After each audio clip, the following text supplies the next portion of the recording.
Well, good afternoon, Coasters. Now, this week's Coasters Weekly goes live on Tuesday. Democracy is the basis of our country. Now, the elections just held had Labor able to now govern alone in a massive victory, huge in historic terms. Now, the coast has supported Labor and MP Damien O'Connor. Many rural communities have changed alliances to support Labor. On the coast, it looks like we'll have two MPs at this stage, MP Damien O'Connor and List MP Maureen Pugh. Maureen's position will depend a lot on the specials. Now, this government makeup is a lot different to the last 3 years. Labor are able to govern alone, and that in itself should eliminate some of the unfortunate deal making that occurred. Now, it's democracy. We've had our vote. Some are disappointed, some are elated. But that's democracy. We now need to get them behind Labor and work towards fixing the economic problems that are starting to pound down on us.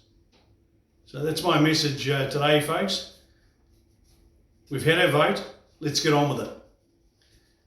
We move on then to the Labor weekend motorcycle racing in Greymouth. There's still some accommodation available. It's a huge event. Very good for Greymouth. And a big one that slipped under the radar for many. There's over 430 motorhomes now booked in to descend on Reefton. So Reefton at Labor weekend, you're going to be the capital of motorhomes, and to the members of the Motorhome Association, huge welcome from all of us on the coast. Then move on and show you some unproductive land that's owned by the Tomlinson brothers in the Grey Valley, and you'll see the photos where there's the before and the after, and it's creating a number of jobs. It's quite amazing.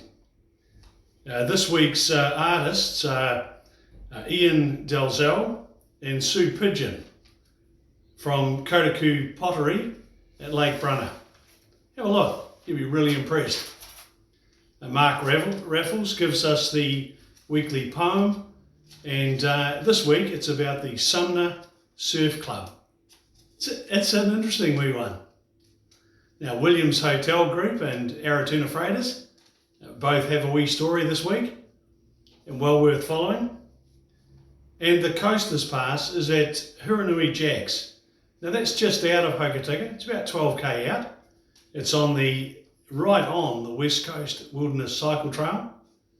It's glamping, and have a look at the photos. Now, I've seen it in person.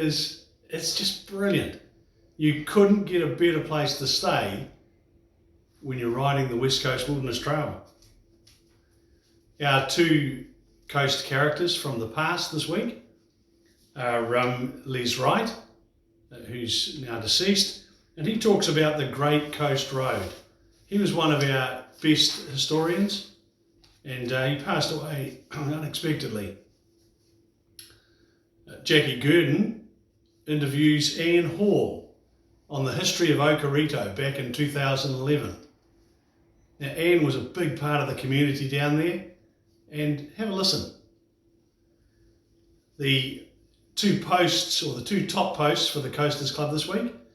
Alan Birchfield's Grey River Gold Dredge post just breaks all the records and keeps breaking all the records. It's very interesting. 3,500 tonnes, 6 stories high, man alive. And the second post was the new Waiho hot tubs.